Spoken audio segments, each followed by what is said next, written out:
Hi there, Christopher Carvalho here, and today I'm joined by my good friend Thomas George. And today Thomas George is going to give you some top tips about video production, specifically for music artists and producers such as yourself. So Thomas, I think the first one we got down here is don't fear criticism. Everyone has to start somewhere. Yeah, I know a lot of people, I tell them you should put some videos out, you should put your content out, make a music video, do some daily vlogs, put something helpful out, and they don't because they're scared of criticism. People might criticize what I look like, I might look stupid, I might look silly, they might not think I'm an expert, and you just have to do it really, at the end of the day. You've got to do it. Like, hopefully your first video is going to be very funny in a few years' time. Yeah, If you ever look at your first video and like, cringe. I cringe at old content all of the time. That's a good thing, that means you're improving. Yeah. But you're not going to make the best video ever, or the best piece of content or the best piece of music the first time. Hopefully you shouldn't. No. You should be constantly improving. The only way you can improve is if you just put yourself out there and just release it. Just put it out there. Maybe a few people will laugh, but who cares? If you're improving, more people see your art form, see your artwork, that's what you want. And also, like a mentor of mine said to me once, he was like, no one actually cares. Like, you're not a celebrity. Like, we all sort of like overemphasize our problems and overemphasize stuff. Like, everyone's doing their life, you know, and they don't really have time to worry too much about what you're doing. So like, people forget, oh, guess what? You can also delete stuff. Like, I've deleted old content before, mostly because it's either irrelevant or because I don't need to have it on there anymore. Not everything's going to be perfect. Not everything's going to be perfect. And sometimes people like the slight mistakes. If it's perfect and shiny, got these crazy camera angles, really well produced, it's not very raw, it's not very, it's just too polished. And there's actually some mistakes. There's actually information out there that suggests or supports the fact that, I'm not going to call it a fact, but supports the notion that lower fidelity content on social media actually converts better. When I say convert, like, people engage with it more. Yeah. Because it's like, you know, at the end of the day, social media, the purpose of social media is for people to just like keep up to date with each other, and the vast majority of people are posting low fidelity content on Instagram and Facebook because that's what it's for. It's not supposed to be like for sharing. Not everyone has to be brushed and polished and everything, because it's just for like connecting with friends and family, right? Yeah. But you have to put yourself out there. You have to just do it. Yeah, exactly. But whatever you're doing, if you're doing art, you're doing music, you're doing dance, you're doing videography, you have to release, you have to put your stuff out there, or you're just going to be stuck in your head all the time, caring about what everyone thinks. And like Chris said, most people don't even.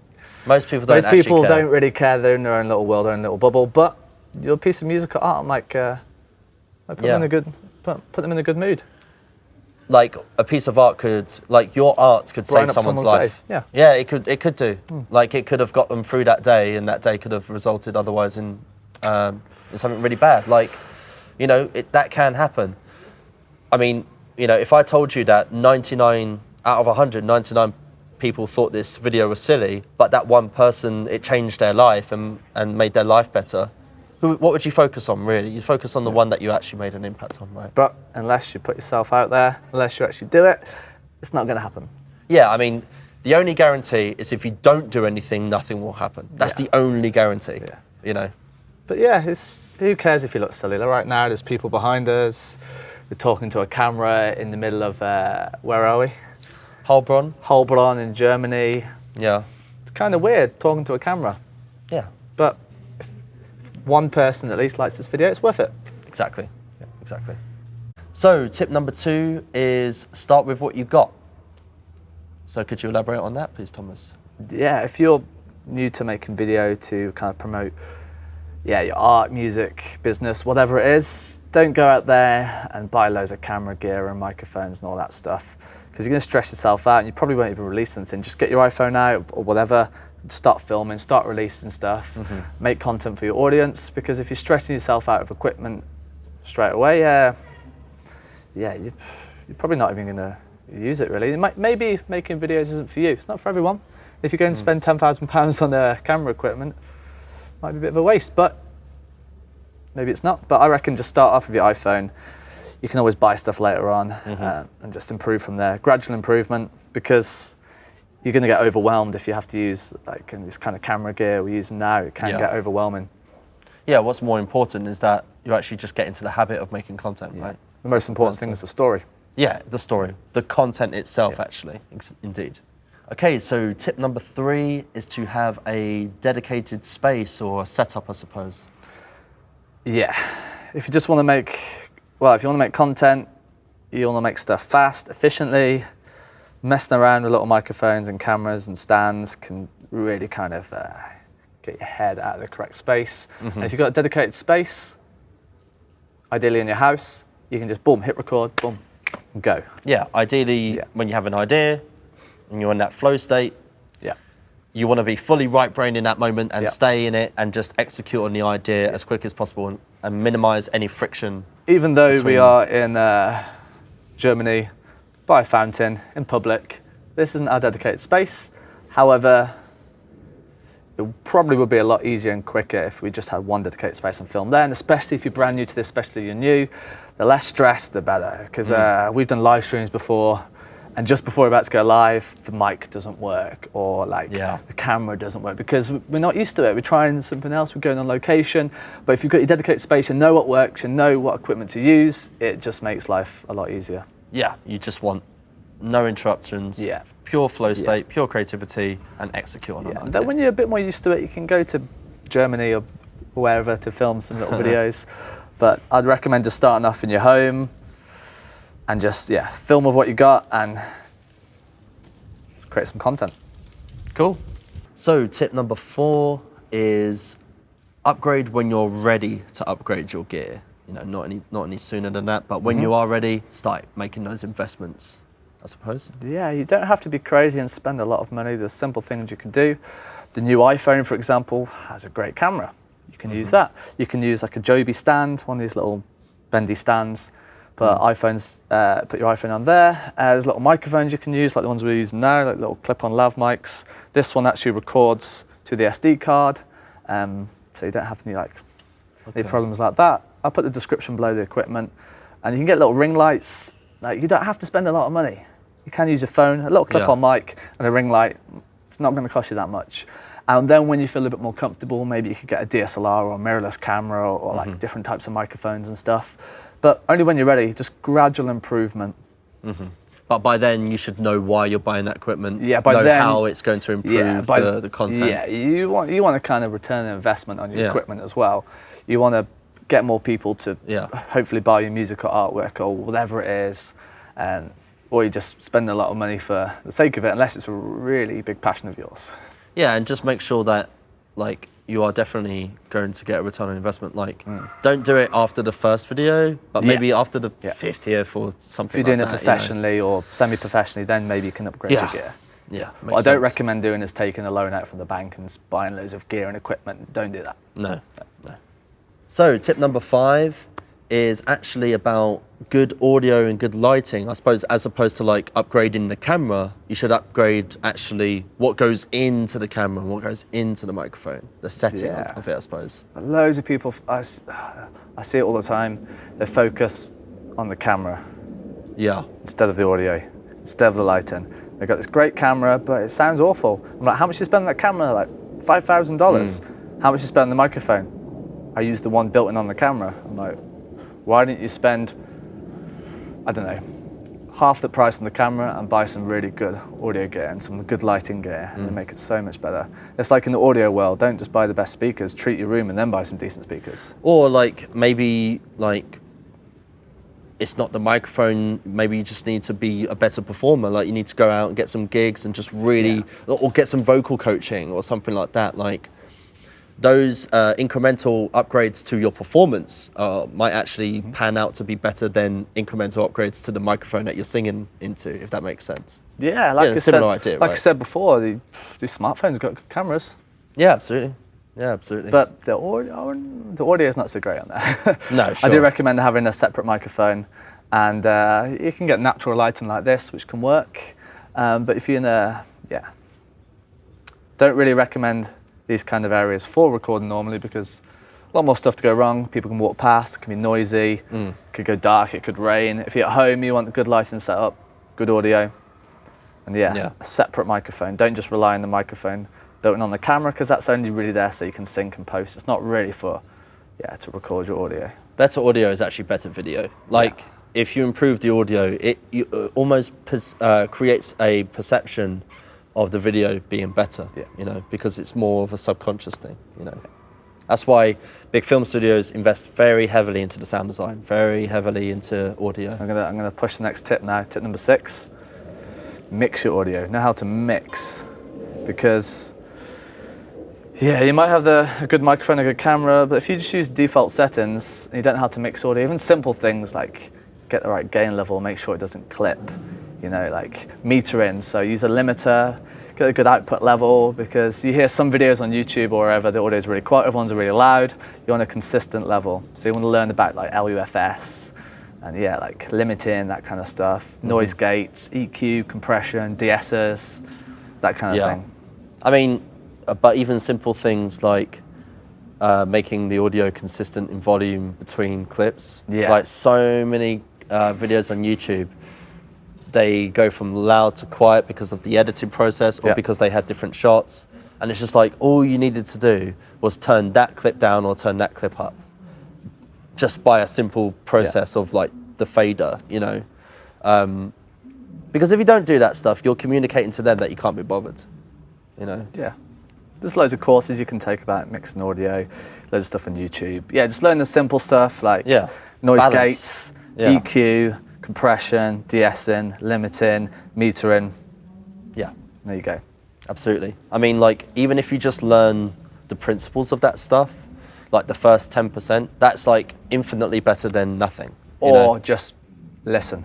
Or just, be conscious, like listen. Absolutely. Find someone that you really like. Say you really like, I don't know, Philip DeFranco, I'm just naming a random YouTuber. His audio, you think his audio is really great. You listen to his audio, think, why is that so good? Obviously, he's probably got a decent microphone.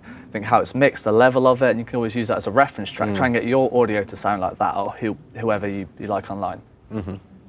Okay, so tip number 7 is use software that you are comfortable with.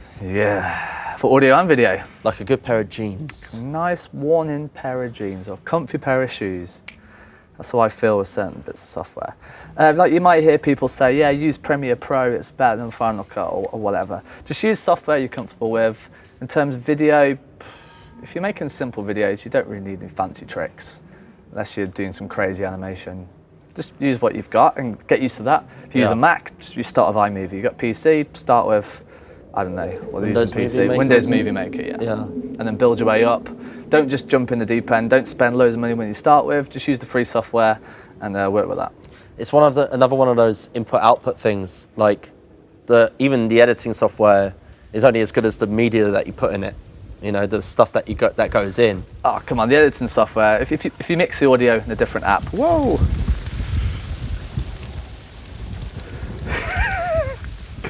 Just spliced that there. Me and Chris are a little bit biased for audio editing software. I wouldn't really want to mix more audio in the free audio editing software.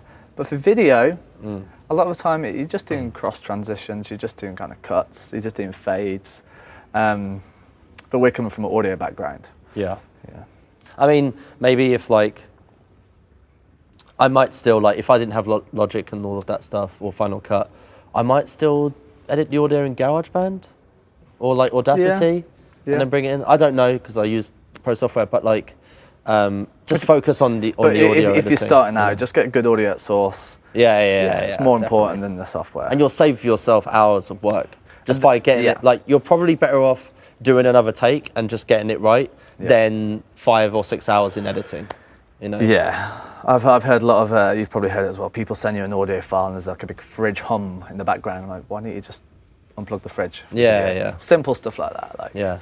So when you have recorded it and there is a fridge in it, don't think, oh, I'll fix it in editing. Just record it again without the fridge on.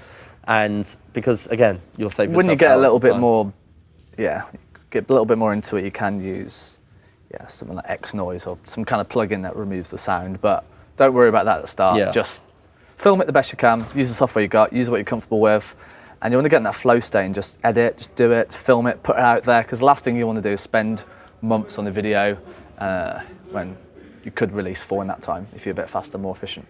Exactly. And tip number 8 is publish. Publish. Put that out there.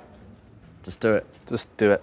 Like Shia LaBeouf said, just do it. Like Nike said, or Nike. Nike. Nike. I say Nike. Yeah. So yeah, just publish, put it out there. At the end of the day, like your first video is probably not going to go viral. You're going to have to make a lot of videos to grow a following, YouTube or wherever. You can't just have one video unless, I don't know, unless you're Justin Bieber or whatever who has a massive hit to start with. But he was obviously backed by a record label. But like, you've got to put a lot of videos out. You've got to build momentum. You're following one to see a lot of videos. They don't just want one video. They want to get to know you. They get to know your brand. Yeah. You just have to put it out there. Put a lot of stuff out there. A lot of my videos aren't perfect, but as long as they're good enough, as long as they're good enough, it's all that matters. Just keep putting it out. Like if you're watching a video, would you rather have this perfect shiny video and just one a year? Or would you rather see an artist or a video maker put out 10 videos a year and they'd be almost as good, but maybe not quite perfect? I'd rather see 10 videos. And guess what? The more you do something, the better you get at it. Like a lot of people say, oh, is it quality over quantity? Both. Like it's the same. Like they're not opposites, they're relatives. You know, like you can't get quality without some quantity input at first. And also like the whole viral thing, like I think everyone's waiting to go viral when it's actually more of an accumulative thing. Like it's just consistent, like you know, I mean, some artists that I work with, they're big now, but like they never had a viral moment. It was just an accumulation of so much work that they did. Hard work. Yeah. Like any other business, actually, just slow, steady, hard work, year on year, incremental growth. You got to keep putting the product going. Out. Keep publishing. Whatever you're doing, any line of work, publish, put it out there. Hopefully 100%. Grow from there. Yeah, 100%. And tip number 9. Nine. Ryan Germany. Is work fast. Like it doesn't have to be perfect, right? Yeah, similar to the previous tip of publishing. Yeah. You've got to be efficient. You've got to get realistically as much high quality work out there as fast as possible if you want to grow an audience, whatever field. And having a team around you can help. So if you have an editor, if you have anyone you collaborate with, can really help you get stuff done fast. But you've got to be efficient. You've got to have a workflow. You've got to be disciplined. You've got to have a deadline. I always make sure any product I release, I have a certain deadline. I make sure I stick to that no matter what. And the only way you can do it is, focus and work fast. And don't think too much. Don't think too much. Like this, for example, we've got a few little bullet points we're going through, but this isn't scripted. We could have a teleprompter and have it word for word, but it'd probably be quite wooden. It probably wouldn't be as natural, and it'd take a heck of a lot longer to do. Exactly. And tip number 10 is like finding out what the market wants. Like using like TubeBuddy on YouTube, that sort of thing. So like, there are ways. I mean, I used to do this just by typing, like when I was trying to think of an article idea or a video idea, I would type into Google or YouTube and find similar searches or related searches. You mentioned before TubeBuddy, which I use as well. Yeah. They have a keyword planner on there, so you can find what's in demand. Yeah, ideally you want the videos to be watched. It's kind of the end goal for people to watch your videos. And YouTube, it's a search engine. People are going to search for certain words. They're going to search for certain phrases. Yes. So you want to search, you want to have your video be searchable, if that's a word. Yeah, I mean, on the other side of that though, like what I wouldn't do, like if you want to make a piece of content and it's artistically true to you, don't decide to not do it just because there's a low demand. There's apparently a low demand to do it. Just make that, if you've already got the idea and you're already like halfway doing it, do it, pull it out. It's another piece of content. Also, you might have, I mean, this is very true actually for my YouTube channel. I have like a handful of videos that are really good in search, that get a lot of traffic from search, but that traffic brings more traffic to the other ones that are like extra content, you know? And I'm glad that I brought those ones, that I made those ones as well, even though they don't get a lot of search traffic, but they get a lot of traffic just from the other ones, if that makes sense. Yeah, at the same time, the more personal, maybe like vlog style videos, may allow your audience to know you more as a person rather than just as Yeah. an information source. Yeah, it depends. It does depend on what you're doing, and sometimes it's unpredictable. Something will blow up. I've got some live streams that've got tens of thousands of views. Don't know why. Just me making music live. Yeah. And there's other videos I think are going to be massive, and they're hardly getting the views. So even the ones I think no one's going to listen to or watch, sometimes they do, and other ones vice versa. So you never really know. You can't know for sure, but you can guesstimate. But you can kind of calculate with these certain keyword plans. You could say you're doing, I don't know, how to make a trainer. You could Google that and go on YouTube, type that in. No one's searching for how to make a trainer. It might not be worth putting a video out on that. Just do it for fun. Yeah. Cool. That's all of those top tips, unless you have any other ones. Top 10 tips. Just create. Just put create. It out there. Just do create. It. Like, all of this, it's all better than not doing it. Yeah, even if you do artwork, you could do behind the scenes artwork, you do music, behind the scenes you're making music, making the beats. Just kind of grow by putting out content. Video is so important nowadays. You can't not do video. People are pretty lazy. Most people don't want to read. No. Watching is a lot easier than reading. And it can be a lot more entertaining. There's more stimulations, more stuff going on. And it can help you in, like Chris's clients doing a lot of different music genres. It can definitely help them, whatever field you're in really. As long as you publish, put it out there, and don't care what people think, because you're gonna have that little voice in your head going, "Don't do it, you suck." Just ignore that, put it out there, and hopefully you'll grow and improve, and get more people to your work. It's okay to suck at first. Yeah, it's okay. Can't be perfect. It's okay and normal. We live in this kind of Instagram era where everyone's trying to show off and try and have. I have this idea of perfection when none of us are perfect. And perfection is actually quite subjective. Yeah, sometimes mistakes are quite nice. Oh yeah, absolutely. Shows the human side. And it's art, especially when you're an artist. There aren't really any mistakes, there's just art. Yeah. I do have one more tip, a bonus tip. Bonus tip is to manage your expectations. Yeah. Okay, so you're not going to become. None of this is going to make you a millionaire in 6 months. Okay. No. But you can use this as an engine to build a sustainable business for yourself at some point in the future. But seriously manage it. And again, stop trying to go viral. I think that virality thing, I've challenged a few artists on it. I'm like, stop trying to go viral. Just build and build and build and build. You don't build when you're building a house, you don't put up a couple of bricks and it just by some viral magic, it just builds itself after that. Not yet. You just build it. Well, maybe at some point with some machinery. Yeah. But we won't be building houses at that point. But yeah, just build and build and build. One more thing, actually, second bonus tip.